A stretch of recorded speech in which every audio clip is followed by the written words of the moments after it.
Welcome to Prime Life. We call it Retirement 2.0. Leave each episode with tips and new ideas to help you navigate retirement in our new age. It's your time. Make it count. This podcast is for educational purposes only.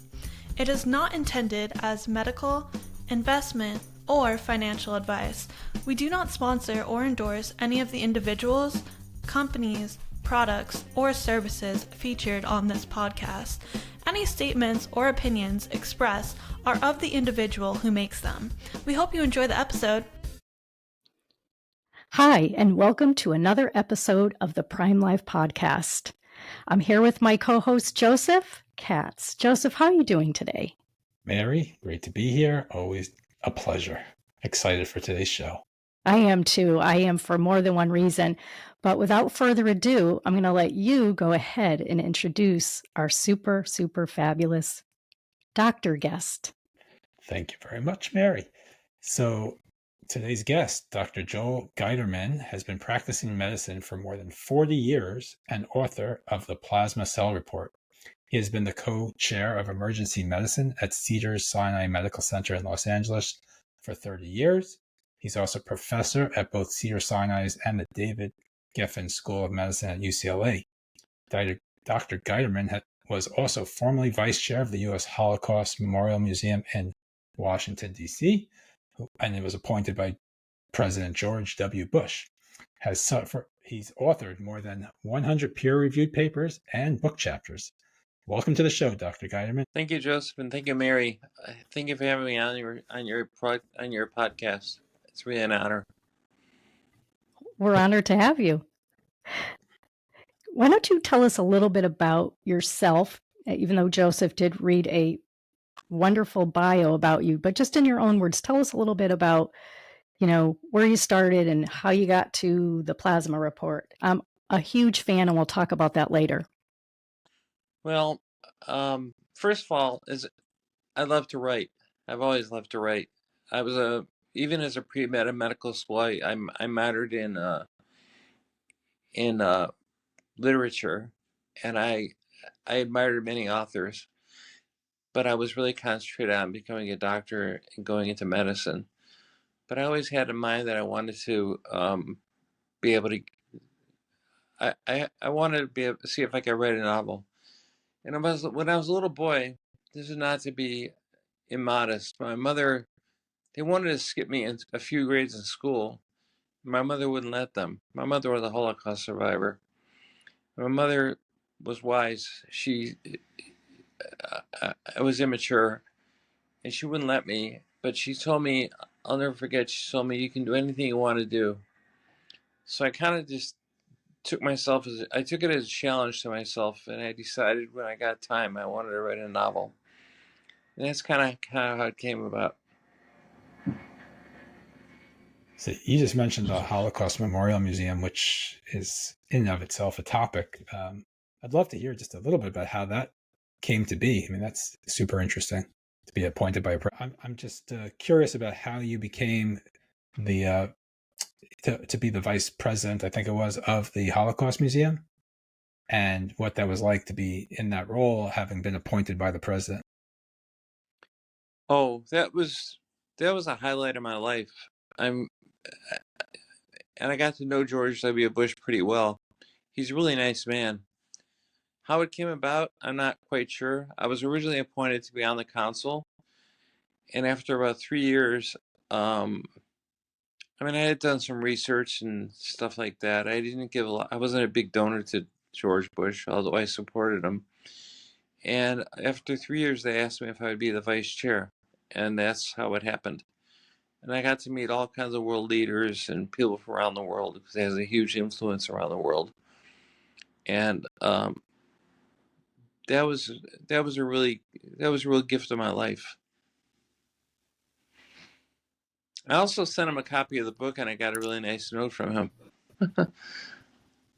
Thanks for sharing that. That's really cool. So I'm going to hold up my book. It has a lot of sticky notes on it because I loved the quotes. I'm not going to give it away, but I loved how you started the chapters, some of the chapters with quotes. And there are a couple I am going to pull out after because they inspired me. But I would really love to know, and I think our audience would love to know, do you really think it's possible to cure aging one day? And if so, And we'll get that answer after a brief word from our commercial sponsors. NASA is always working harder to be your carrier of choice. We offer insurance products that can help you meet your retirement goals, such as protecting your savings, securing lifetime income, or paying for healthcare costs. We're dedicated to providing best-in-class service and are keeping things simple, and we'll have your back. We have around 400,000 policyholders and contract holders and have been doing this for a long time, 170 years, but we remain humble enough to always try to improve. For more information, visit nfg.com. NASA insurance products are issued by Nassau Life and Annuity Company of Hartford, Connecticut, Nassau Life Insurance Company, East Greenbush, New York, or Nassau Life Insurance Company of Kansas, Overland Park, Kansas. Subsidiaries of Nassau Financial Group. Products are not available in all areas.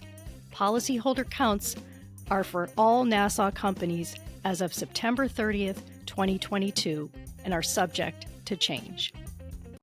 Why?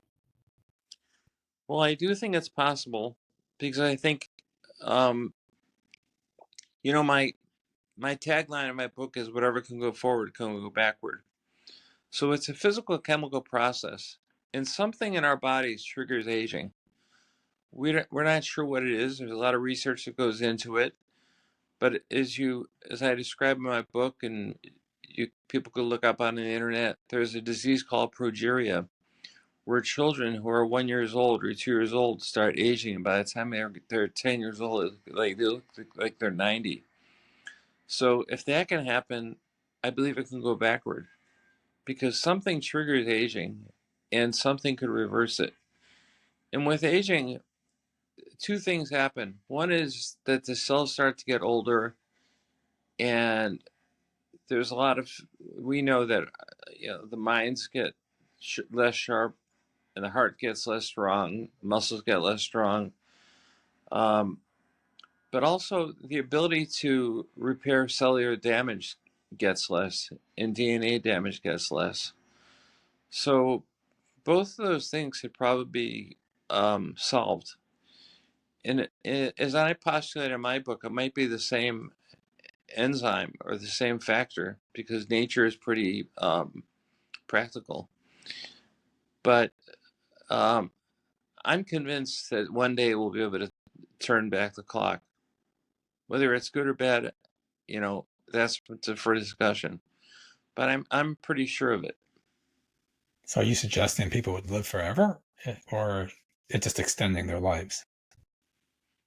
Are you suggesting that people will live forever, or are they just extending life? That's a really good question. So right now, most of our science and research focuses on extending life. We try to, and those are not in the best years. People are already old, but we extend life. And but I believe that actually you could turn back the clock so people actually wouldn't age. And they would die of other diseases like trauma, infectious diseases, homicide, suicide, things like that. But not from natural courses of aging. Not from the things that most people die of right now. And the other thing is they would stand their reproductive years for many, many more years than they currently do, and could conceivably keep reproducing themselves. And the whole cycle of life would be changed. So again, I did read your book and I enjoyed it. And it seemed to me that some of the things in your book, some of the details and facts, seem true. And some obviously are not. How much is true and how much isn't? Well, I don't want to give it all away, but I was trying to sell a story of a woman who, sell in quotes, of a woman who grew 40 years younger, she originally was 40 years younger, but then I realized that a 23-year-old with a 55-year-old guy, 50-year-old guy wouldn't look very good. So I aged her up a little bit on purpose. And so let's say she grew younger by 35 years. Anyway, I decided that if I wanted to sell that story without it being questioned too much, that I needed to surround it with facts that are true. And so, of course, I brought in the NSA. I don't want to give away too much of the book, and I brought in the presidency, which I know a lot about, in Washington, D.C., and Paris, and places I know. And I would say it's about 77%, 70% true and 30% not true. Actually, I told a good friend of mine one time, I said, my book is 80% true and 20% bullshit. And he said, well, that's interesting because life is 20% bullshit and 80% not true. Balance there. Yeah. I love that. That's I awesome. hope we're not censored here. We are not with that. That's priceless. I love that. So, Joseph, you want to? So anyway, I did a lot of research into the book and a lot of the things in my book, and much of it is true. Much of it about the NSA is true. And I started out being a little bit anti-NSA and anti-government. And as I got into it, I became more sympathetic. And they keep us safe, and it's one of our key agencies that keep us safe. When we hear the word chatter, for instance, they say there's more chatter about this or that. It's what they pick up on their listening systems and what they listen to all the time. Even before the Ukrainian war, like, we were sure that Russia was going to invade Ukraine, and we were right, like, almost to the day and to the minute, because our listening systems are so good that we can do that. So the NSA is a really powerful agency. The only thing I actually did that was I took liberty was making an operational agency, which I did for the device of the book. And whether or not that's true, I don't know. But how did you get all the details on the NSA? Like, did you know someone there, or? No, I didn't. Actually, there was a book that came out a long time ago called The Puzzle Palace, and it detailed a lot of stuff about the NSA. And the author of that book, I believe his name is James Bamford, was actually investigated by the NSA. I was afraid that I was going to get a knock at my door too. But with the opening of the internet and a lot more sources, it was much easier to look at. If you actually go on Google and you look at the NSA, it's about a 50-page article, and they have a lot of the details. And some of the details I have in my book about the first director, Ralph Kinane, and some of the other things are definitely true. And their headquarters in Maryland are real. I did make up the headquarters in Houston because, again, not wanting to give away too much of the book, but a device was necessary to get them back and forth on the airplane. Well, I was saying to Joseph before we started to interview that I think I put this in an email. I got very attached to some of the characters in your book. And I did get a little emotional because when you get attached to characters, you're just like, for various reasons. So I would like to know why or how you decided to kill off as many characters as you did in your book. Because I have to admit, at first I was like, oh. And I was actually outside. I happened to be on the West Coast with my daughter, and she's like, what's going on, Mom? And I'm like, I'm reading this book. And she's like, what? And so I said, never mind, but I would love for you to talk about that.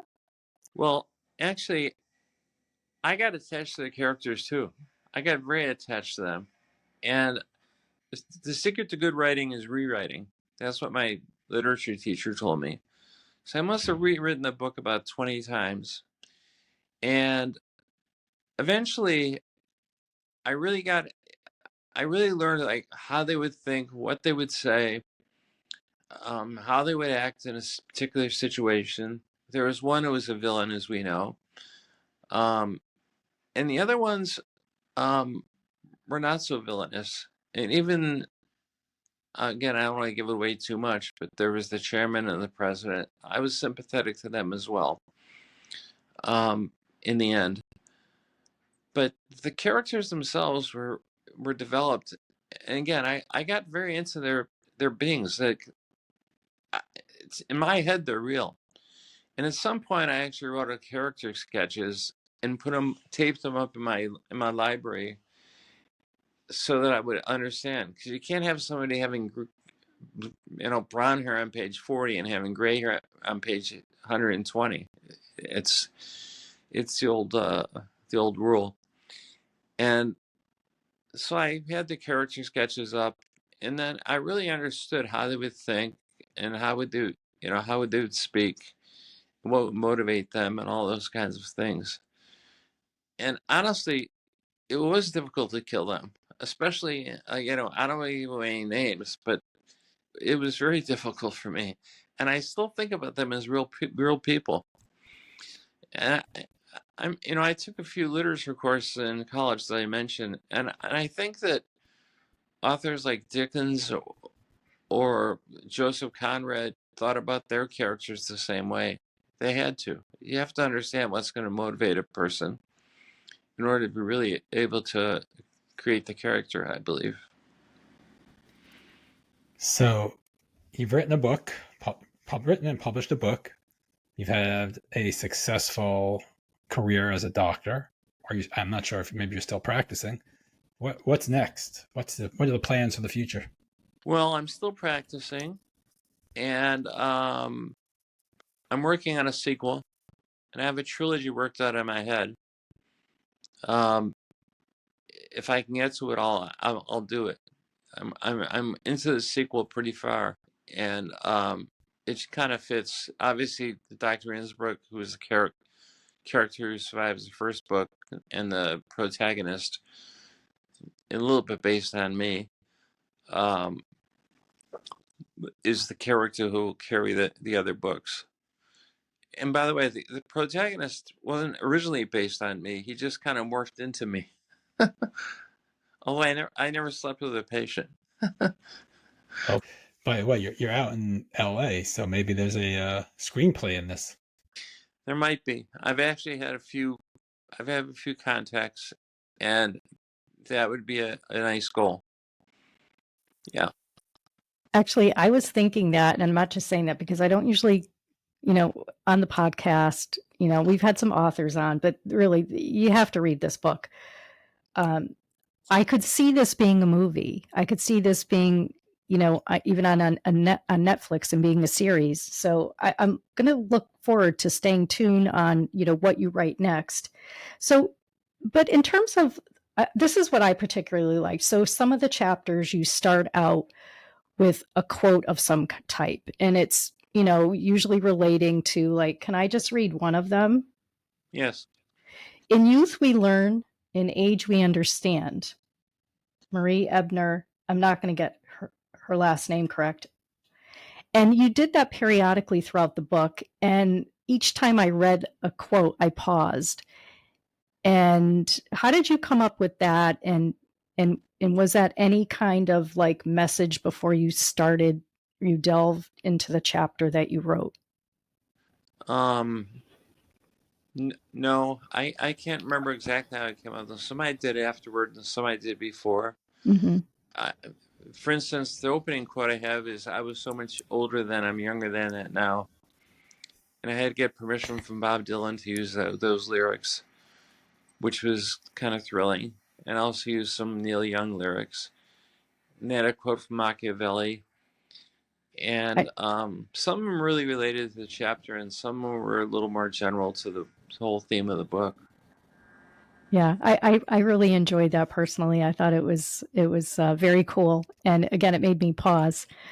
And I'm trying to use the same device in my sequel, because I want the sequel to sort of follow the same the same lines as the first book.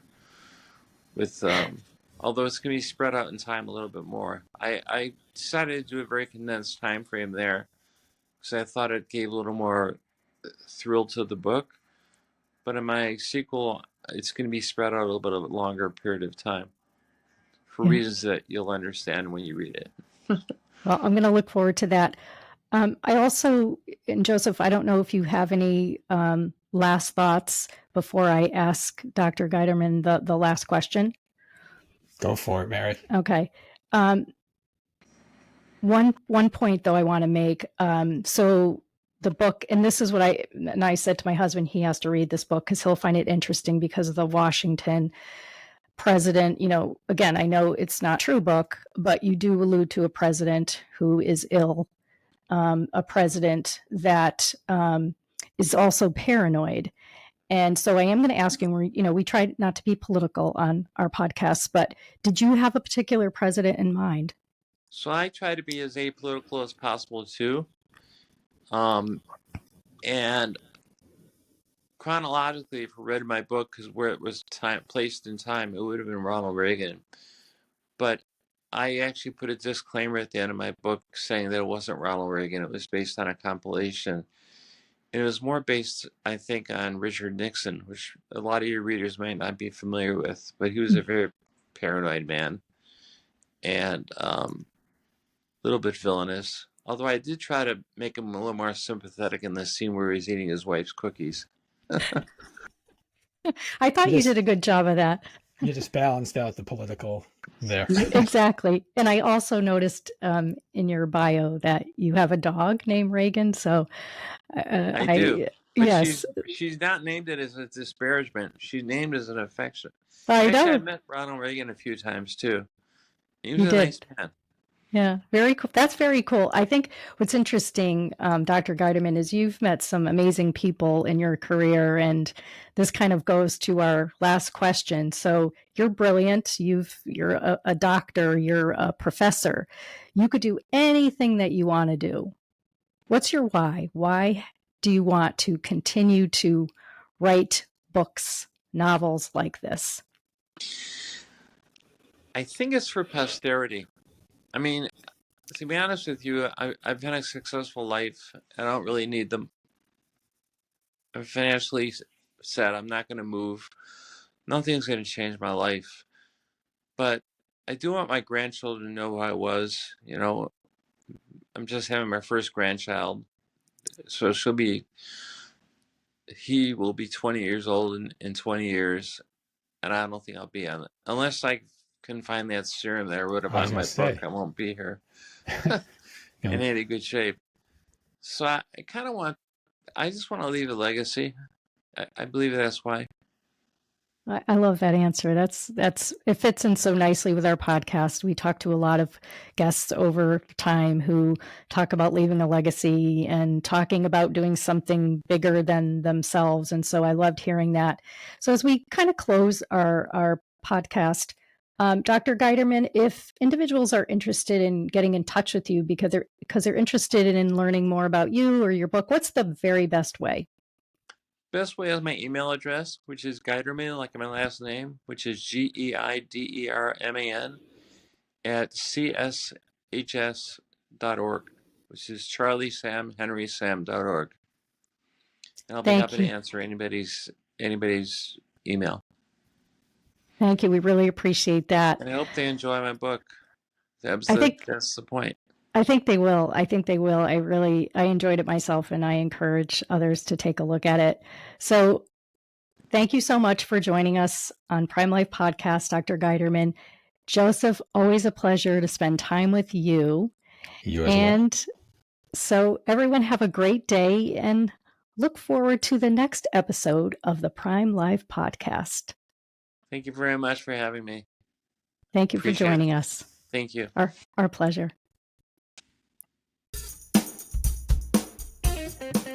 Remember to subscribe to the Prime Life Podcast anywhere you find podcasts. You can find all of our episodes, contact information, and more on our website, primelifepodcast.com.